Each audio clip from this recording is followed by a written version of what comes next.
Hola, ¿qué tal? Bienvenidos una vez más a este su espacio virtual del curso de Geología Costera que ofrece la Facultad de Ciencias Marinas de la Universidad Autónoma de Baja California. Les habla el profesor Ismael Yarbú y el día de hoy vamos a estar viendo una clase sobre deriva continental y tectónica de placas. Entonces, bueno, como ya es de costumbre, les voy a compartir mi pantalla para mostrarles una presentación en PowerPoint. Entonces, aunque parezcan dos conceptos diferentes, deriva continental y tectónica de placas, definitivamente ambas están ligadas o van juntas de la mano, ¿ok? En principio, les quiero mostrar acá que hacia inicios del siglo XX, este personaje, Alfred Wegener, estableció la hipótesis de deriva continental y para esto, pues tomó bastantes años, no fue sino hasta 1940 y tantos, en los que finalmente esta teoría finalmente quedó, digamos, establecida, aceptada, y en función de básicamente cuatro observaciones, que los vamos a ver más adelante. Entonces, lo que propone Alfred es que un supercontinente denominado Pangea empezó a separarse en continentes más pequeños hace unos 200 millones de años. Ya vimos nosotros hace un par de clases atrás en la escala de tiempo geológico cómo hacia, digamos, el periodo precámbrico, ¿sí? Se forma Rodinia, posteriormente Rodinia se fragmenta en diferentes continentes y después hacia finales del Paleozoico, inicios del Mesozoico, vuelve a unirse estos fragmentos en alguna otra parte de la Tierra para formar Pangea y unos pocos millones de años después comienza a fragmentarse ese supercontinente Pangea hasta la configuración actual que nosotros tenemos, digamos, que conocemos nosotros actualmente en los mapas. Entonces, a partir de estos, digamos, de esta fragmentación y separación de Pangea, eh, los fragmentos continentales emigraron hasta sus posiciones actuales. ¿Qué otra cosa? Para apoyar la afirmación de que los continentes ahora separados estuvieron unidos en alguna ocasión, Wegener y otros utilizaron el ajuste entre Sudamérica y África, ¿sí? Que básicamente, digamos, es la evidencia física más notoria, evidencias fósiles, digamos fósiles tanto en América como en África, que ocurrieron en una misma edad y es una misma especie de organismo fósil. Podríamos inferir de que entonces se formaron en un mismo sitio y luego se separaron, ¿sí? Digamos que eso es mejor que decir que estos organismos existieron, digamos, en una parte, digamos, en América y luego cruzaron todo el Atlántico para llegar hasta el África, ¿sí? Sobre todo estos organismos que no poseían formas de nadar en el agua.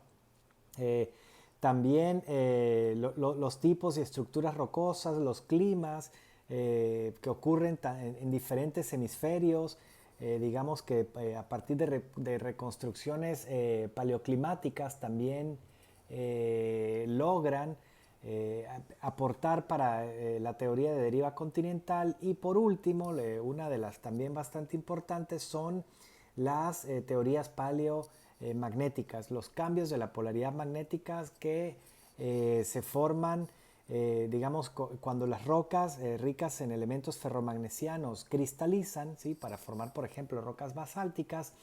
Digamos que estos minerales metálicos tienden a orientarse, ¿sí?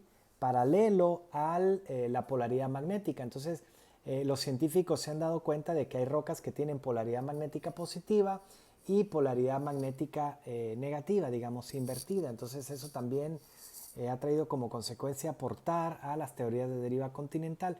Déjenme ver si esto es un GIF, un GIF. Déjenme ver si lo podemos poner a andar. Básicamente es muy rápido, es de 6 segundos, pero nos ejemplifica desde Pangea, 250 millones de años, hasta el reciente. Y observen aquí cómo comienza con la fractura, que finalmente va a traer como consecuencia la separación del continente americano con el continente africano. Bueno, aquí lo que tuve que hacer fue minimizar mi pantalla para que ustedes, para poderle darle play al GIF. Entonces observen básicamente 250 millones de años metiditos en 6 segundos, ¿ok? Aquí fíjense cómo comienza a fragmentarse Pangea, se forma el Golfo de México y posteriormente se va formando el Océano Atlántico hasta la posición actual. Sí, digamos que aquí han pasado básicamente 250 millones de años. Este valor de acá yo lo subiría un poquito a 250 millones de años, que precisamente marca el límite entre el, digamos, el Paleozoico superior y el Mesozoico inferior. En esta imagen que está acá, déjenme colocar rápidamente el apuntador. Esta imagen que está acá ejemplifica el GIF que les mostré en la lámina anterior, hacia 200 millones de años, Jurásico inferior, luego hacia 150 millones de años, Jurásico superior. Por eso es que también atribuimos que la formación del Golfo de México es sincrónica con la fragmentación de Pangea. Luego el bloque Yucatán migra hacia esta posición actual. Bueno, eso lo podríamos dejar para otra clase. Ya aquí se va formando el Océano Atlántico, el Caribe y bueno, hasta la configuración actual, ¿ok? Observen también que no es sino hasta más o menos este escenario que se forma el Golfo de California, ¿ok? El Golfo de California tiene una edad de aproximadamente 12, disculpen, a 15 millones de años, digamos del Mioceno medio hasta el reciente. Entonces, bueno, evidencias que apoyan la teoría de deriva continental. La primera, recuerden, son 4, básicamente son 4. Las evidencias físicas, que tienen que ver con el encaje de los continentes, evidencias paleontológicas, evidencias paleoclimáticas y evidencias paleomagnéticas. ¿Okay? Son esas 4 para que las apunten. La primera, evidencias físicas, encaje de los continentes. Bueno, esta es la más evidente. Observen cómo Sudamérica se encaja muy bien con África. Sí, aquí dejan estos espacios vacíos, digamos estos donde ustedes observan estos, digamos, ¿cómo se llama? Estos polígonos, ¿sí? Polígonos de color café oscuro, más bien son puntos donde se sobreponen un pedacito de continente con el otro. Esto lo que nos indica es que el borde continental, ¿sí? En el borde continental se ha promovido la sedimentación, ¿sí? Se ha ganado línea de costa, mientras que en estos espacios de color más bien rosita se corresponde con, digamos, zonas donde ha ocurrido más bien erosión, ¿ok? Entonces, definitivamente la línea de costa es bastante dinámica. En algunas partes ustedes van a observar erosión de la línea de costa y en otras van a observar, bueno, y esta erosión podría ser más bien por eventos, digamos, del oleaje, ¿sí? Y en donde se promueve línea de costa, más bien por sedimentación. Entonces, a pesar de estos pequeños espacios de erosión o sedimentación, los continentes tienden a encajarse bastante bien. La segunda evidencia es la paleontológica. Observen acá cómo hacia la porción sur de Sudamérica y la porción sur, digamos, occidental de africana, se han logrado encontrar fósiles de la misma edad, ¿sí?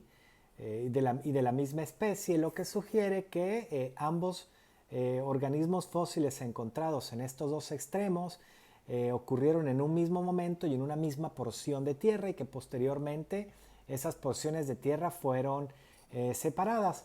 Este organismo se conoce como el Mesosaurus, que básicamente es un reptil acuático depredador, pero que de igual manera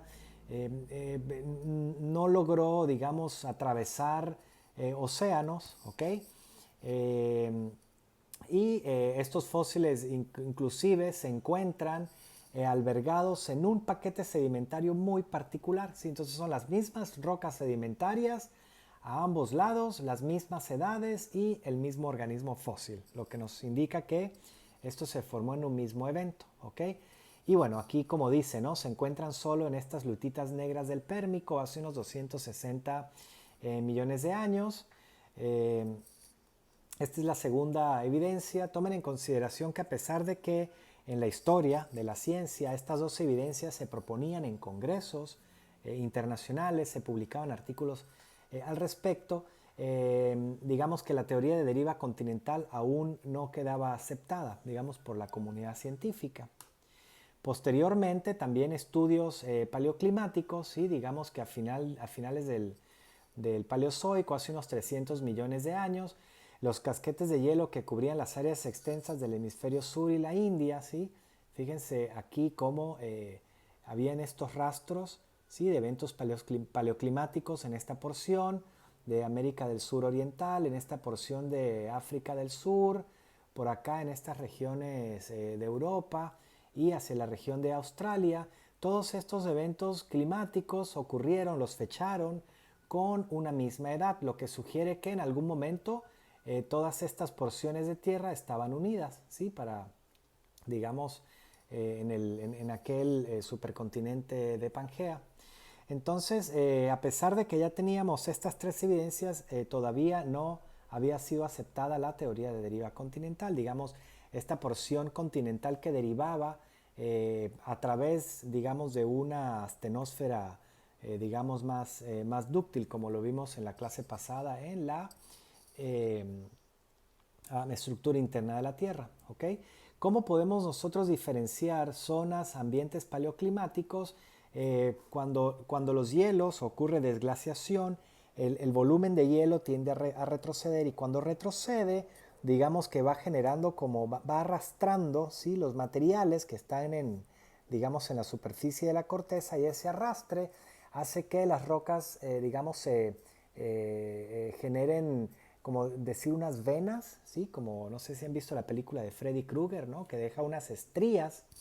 Y precisamente estas estrías en las rocas las podemos observar nosotros en la actualidad e inferir, bueno, estas rocas se conocen como tilitas o morrenas y estas morrenas nosotros las podemos observar en ambientes ahora más bien tropicales. Fechamos estas rocas y podríamos inferir climas anteriores, ¿ok? Bien, por último, la cuarta evidencia es la evidencia paleomagnética, ¿sí? Como les mencioné, la interacción entre el núcleo interno y el núcleo externo de nuestra Tierra trae como consecuencia, bueno, funciona, digamos, como un dinamo, ¿sí? Y ese dinamo hace que, digamos, que la Tierra es como una batería y de esa batería salen líneas, ¿sí? Líneas magnéticas, ¿ok? Desde el polo sur y que entran por el polo norte magnético. Entonces, digamos, el campo magnético actual es de esta manera y han ocurrido, como se observa en esta imagen de la derecha, a través del tiempo geológico, cambios en el polo magnético de la Tierra. Y cuando las rocas se forman, los minerales magnéticos se alinean muy bien a ese campo magnético y de aquí viene esta escala geomagnética. Observen que, bueno, esta línea es una escala en millones de años. No está toda la escala de tiempo geológico acá, solamente tenemos albergados aquí 4 millones de años. Y observen que, por ejemplo, hace 4 millones de años el campo magnético de la Tierra era de manera inversa, ¿sí? Y a partir de 3.4 millones de años hubo un cambio en la polaridad magnética. Fíjense, aquí hubo un cambio en la polaridad magnética negativa por solamente un periodo de, digamos, 300.000 años, ¿ok?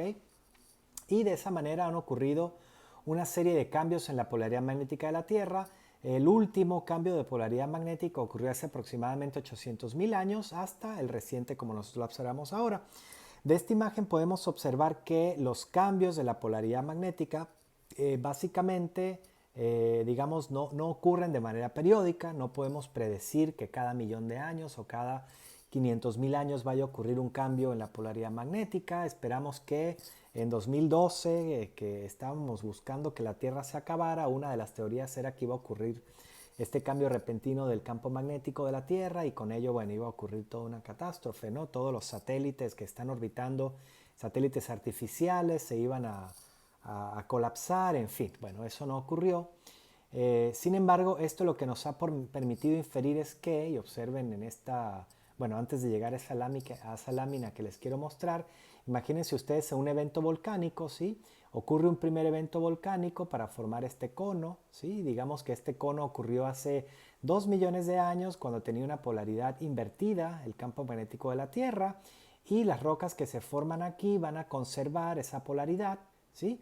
Luego, años después, ocurre otro evento volcánico, sí, pero ahora estas rocas, digamos el campo magnético de la Tierra, ahora ha vuelto a ocurrir una inversión, digamos una polaridad normal, y entonces va a albergar, va a tener digamos, esa polaridad magnética, las rocas recién formadas, y así se puede ir formando este cono volcánico. Y cuando hacemos un estudio de la polaridad magnética que contienen estas rocas, podemos ver estos cambios, ¿ok? Ahora, quizás esto no nos permite inferir como evidencia paleomagnética, digamos, deriva continental, pero esta imagen que está acá sí. Observen, imagínense que estamos en la dorsal oceánica del Atlántico, ¿ok? Y tenemos aquí un buque oceanográfico, y a este buque oceanográfico le vamos a instalar un magnetómetro, ¿ok? Observen que cuando estemos, digamos, imagínense que el buque oceanográfico se viene acercando a la dorsal oceánica del Atlántico y luego posteriormente continúa alejándose de la dorsal. Imagínense que aquí tenemos a la izquierda el continente americano y a la derecha el continente africano. Déjenme hacer una pausa para mostrarles el océano Atlántico y la dorsal oceánica del Atlántico por si acaso ustedes no la han visto, ¿ok? Para continuar con esta evidencia.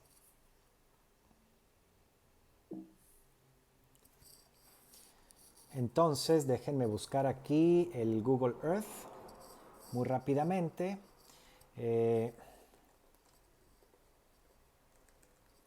Y vámonos hacia el océano Atlántico, ¿ok?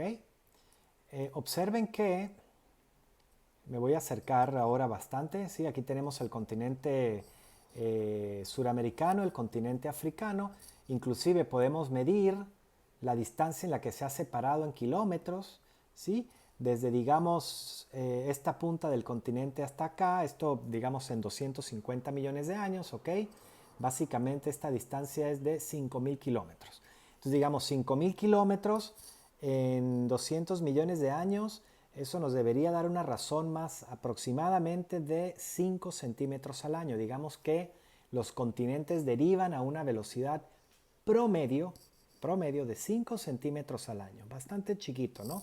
Es como similar a cómo crecen las uñas de las manos, ¿ok? Si ustedes no se cortan las uñas de sus manos por un año, les debe crecer más o menos 5 centímetros, ¿ok? Eso para que no se les olvide.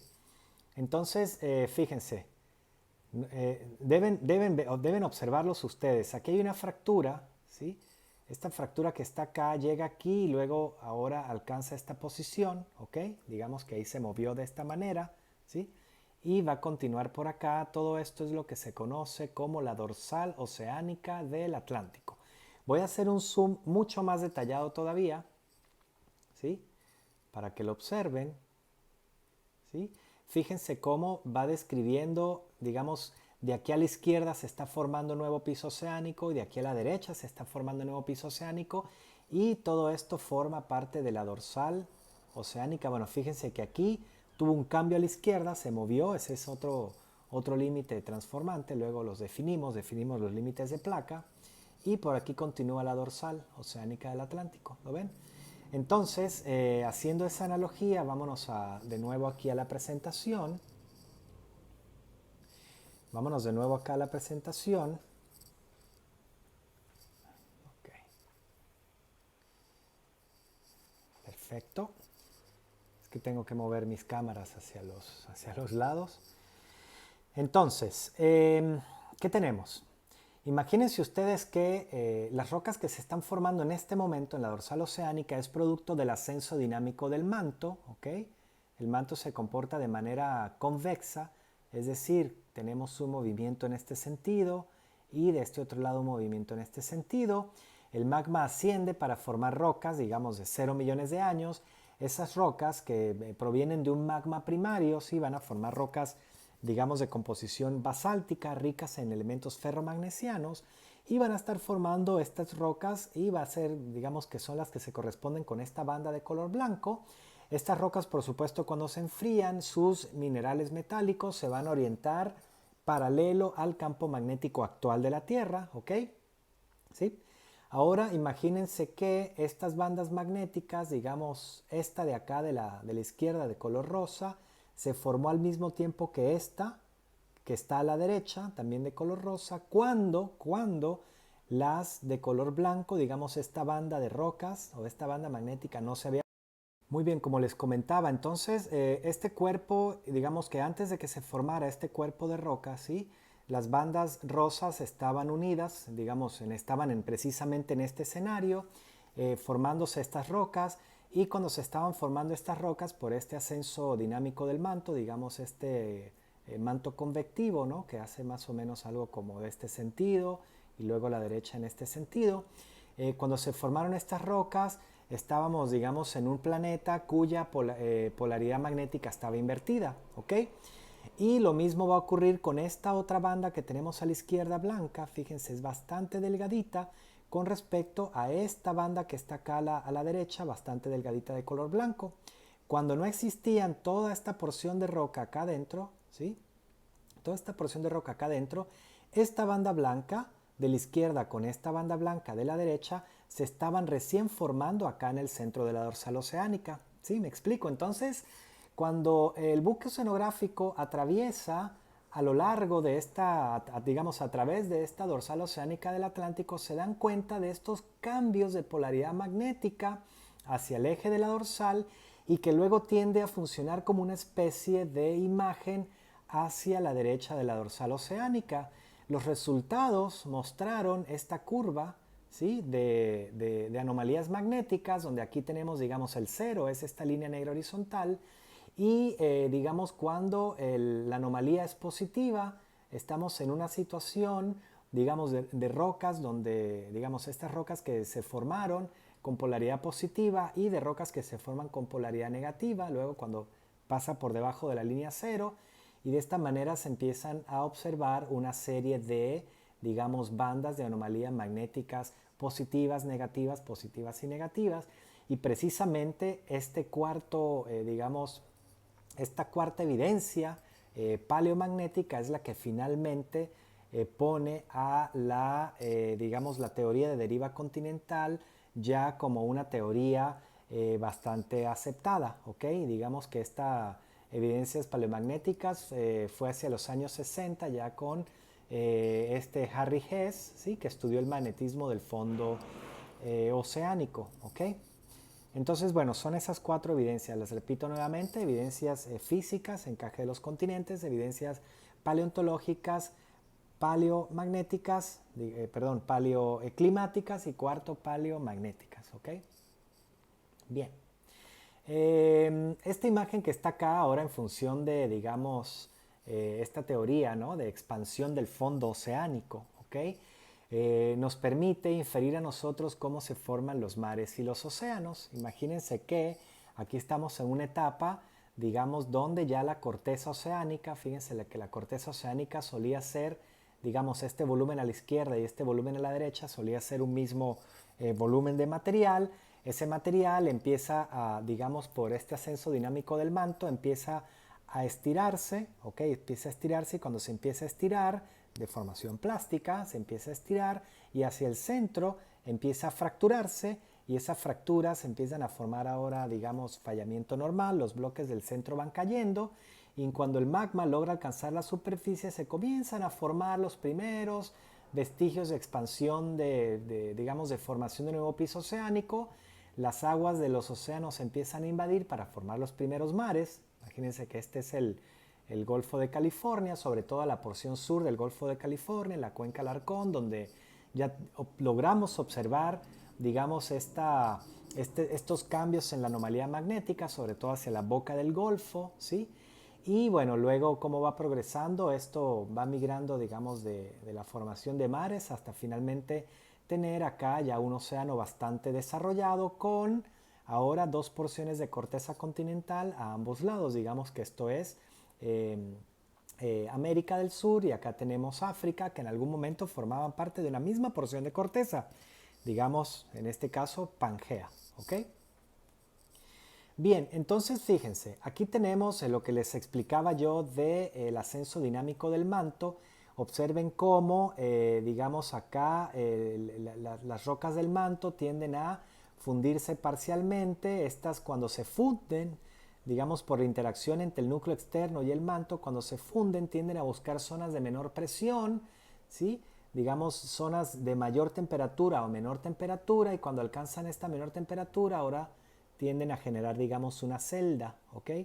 Y esta celda convectiva hacia un lado, y lo mismo va a ocurrir, digamos, al lado derecho, ¿no? Donde el magma asciende y ahora va a buscar a generar otra celda, ¿ok? Y cuando tenemos ambas celdas, ¿sí? Este ascenso convectivo, por eso les hacía este tipo de movimiento en láminas anteriores, ¿ok? Van a formar ahora aquí nuevo piso oceánico, y por lo tanto la porción de corteza oceánica va a tender a migrar hacia la izquierda de la dorsal y también hacia la derecha de la dorsal, formando un nuevo piso oceánico. Esto quiere decir que las rocas de la dorsal oceánica van a tender a ser mucho más jóvenes que las rocas que se encuentren, digamos, hacia el borde continental, ¿ok? Entonces podemos tener una progresión en la edad de formación del piso oceánico desde la dorsal oceánica hacia el continente, ¿ok? Aquí las rocas son más jóvenes, más antigua, más antigua, más antigua, más antigua, más antigua, ¿ok? Caso contrario, digamos, aquí tenemos un límite de placas de 2 porciones de corteza oceánica, ¿sí? Pero si tuviésemos ahora más bien un contacto entre un límite, digamos, una porción de corteza oceánica con una porción de corteza continental, ¿sí? Lo que va a ocurrir acá es que, a diferencia de este límite de placas divergente, porque acá divergen, digamos, hacia lados opuestos de la dorsal, ¿sí? Diverge. En caso contrario, aquí lo que vamos a tener es un límite convergente, es decir, la corteza oceánica, que tiende a ser corteza más densa, ¿sí? Rica en elementos ferromagnesianos, como es más densa, va a tender a meterse por debajo de la corteza continental, más gruesa, pero menos densa, ¿ok? ¿Por qué menos densa? Porque este material que se está metiendo por acá abajo, ¿sí? Va a tender a fundirse parcialmente, esa porción de corteza oceánica, subduciendo, ¿sí? Ese sería el término adecuado, este proceso de que una corteza se mete por debajo de otra corteza se conoce como subducción, ¿sí? Con S, subducción, y luego con doble C. Cuando esa porción de corteza oceánica subduce, esas rocas se van a fundir, y cuando se funden va a formar un magma secundario, ¿ok? Ese magma secundario va a ascender para formar acá una cadena volcánica, ¿ok? Entonces, de aquí volvemos a la analogía de nuestras primeras clases, donde decíamos que teníamos volcanes tipo Hawái, de magmas primarios, y volcanes tipo el Popocatépetl, que proviene más bien de magmas secundarios, producto de la interacción entre dos placas tectónicas, una corteza oceánica y una corteza continental, metiéndose una por debajo de la otra. Y por cierto, cuando se mete una por debajo de la otra, las rocas tienden a romperse, a fallarse, y ocurren los eventos sísmicos. Por eso es que a lo largo de todo este límite de placas ocurren la mayoría de los terremotos de mayor magnitud, ¿ok? Entonces de aquí nace esta configuración de placas tectónicas. En particular tenemos la interacción de la placa suramericana. Bueno, vamos a nombrarlas: la placa suramericana, ¿sí? La placa de Nazca, la placa de Cocos, la placa del Caribe, la placa de Norteamérica, la placa del Pacífico, que continúa por acá a este lado, la placa indoaustraliana, la placa arábiga, la placa euroasiática, y cada una de ellas tiene interacciones particulares. De aquí nacen básicamente tres tipos de límites de placa, ¿ok? Y algo muy importante antes de continuar con los tres tipos de límites de placa: observen que no todos los bordes continentales, como el borde continental del Pacífico, ¿sí? En este caso el borde continental del Pacífico se corresponde muy bien con un límite de placas, pero no todos los bordes continentales son límites de placa. Observen, el borde continental, digamos, de Sudamérica Oriental, ¿sí? Digamos todo el borde continental del Atlántico brasileño, ¿sí? No se corresponde con un límite de placas. El límite de placas está hasta el centro, digamos, en la dorsal oceánica del Atlántico. ¿Lo ven? Lo mismo ocurre digamos, a lo largo del borde continental, digamos, la línea de costa del Golfo de México y digamos, la parte oriental norteamericana, ¿ok? No se corresponde con un límite de placas. A este tipo de límites, ¿sí? A este tipo de línea de costa se le conocen como márgenes pasivos. Es un margen donde no hay compresión, no hay extensión y no hay tampoco movimiento horizontal, ¿ok? Eso era importante. Entonces, digamos que entre la placa de Nazca y la placa de Sudamérica, este límite de placas, ¿sí? Aquí la corteza oceánica se mete por debajo de la corteza continental, las dos porciones de corteza colisionan y cuando colisionan se forma un límite de placas convergente. ¿Okay? Ese es el primer límite de placas. Ahorita lo vemos con otro tipo de dibujos. A lo largo de la dorsal oceánica del Atlántico, más bien como se está formando un nuevo piso oceánico, este tipo de límites se conocen como límites divergentes. Segundo tipo de límite. Y hay otro tipo de límites, como por ejemplo este de acá, donde estamos nosotros justo a lo largo del Golfo de California, ¿ok? Esta es la península de Baja California acá, donde el límite de placas no es ni convergente ni divergente, sino que más bien es transformante, ¿ok? Se mueven de manera horizontal, transformante. Esos son los tres tipos de límite de placas. Otro ejemplo de un límite de placas transformante sería, digamos, en el mismo límite divergente del Atlántico, observen esta línea que está acá, ¿sí? Digamos, esta porción del límite divergente con respecto a esta porción del límite divergente se han movido ahora de manera horizontal. ¿Lo ven? Bueno, en este caso sería más bien así, ¿no? ¿Sí? En este sentido, que es esto que está aquí, ¿ok? Digamos, viene la dorsal acá, movimiento horizontal, es una porción del límite transformante y luego continúa acá el límite divergente, ¿ok? Entonces básicamente son esos tres tipos de límites. Por supuesto, no necesariamente la colisión entre una porción de corteza oceánica tiene que ser con una porción de corteza continental. Si nos venimos acá hacia la región, digamos, de las trincheras de las Marianas, ¿sí? Básicamente es un límite convergente, aquí hay colisión, pero de dos porciones de corteza oceánica. En este caso, esta se está metiendo por debajo de esta otra. ¿Ok? Y también fíjense acá en la placa, digamos, índica con respecto a la asiática, a la euroasiática, para formar, digamos, los Himalayas, es una colisión entre dos porciones de corteza continental. Y aquí como ninguna de las dos, digamos, quiere ceder y meterse por debajo porque tienen más o menos la misma densidad, es por eso que ocurre este levantamiento tan pronunciado, ¿ok? Para formar los Himalayas. Entonces, bueno, esta es la configuración de placas tectónicas.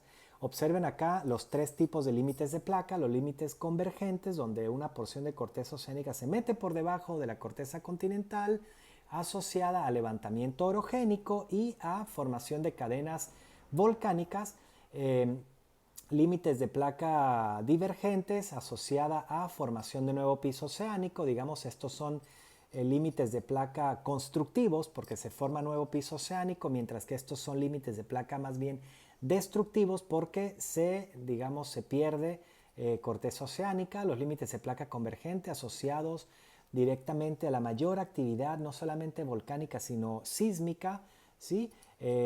Sismos profundos, ¿ok? Mientras que acá más bien sismos de menor magnitud y de menor profundidad, y los límites de placa transformante, donde ni se crea ni se destruye material, también asociada a eventos sísmicos.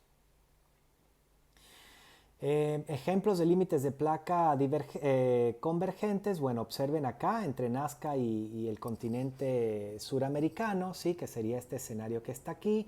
Un ejemplo de límite transformante, ¿sí? Movimiento horizontal, lo vemos entre la placa antártica y la placa africana. Y por último, un ejemplo de un límite de placas divergente donde se forma nuevo piso oceánico. Por supuesto, todo esto ocurre, digamos, en una litosfera frágil, ¿sí?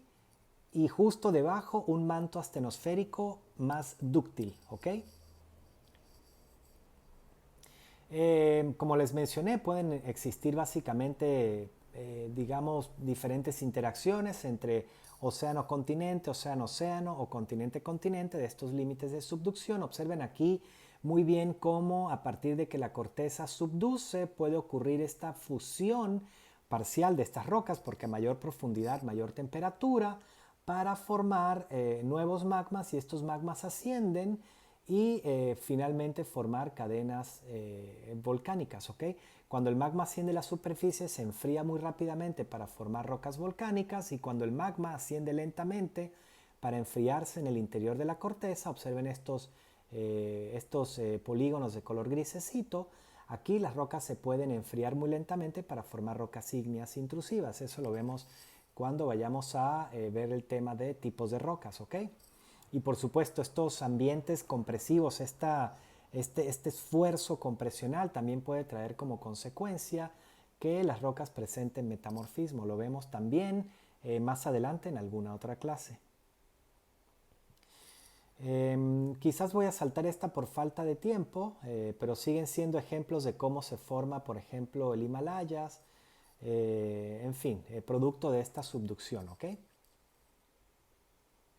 Lo mismo acá en bordes divergentes. Aquí este es un ejemplo clásico de cómo se forman los mares y océanos. Imagínense que aquí estamos en Norteamérica, en la región mexicana, antes de que se forme el Golfo de California.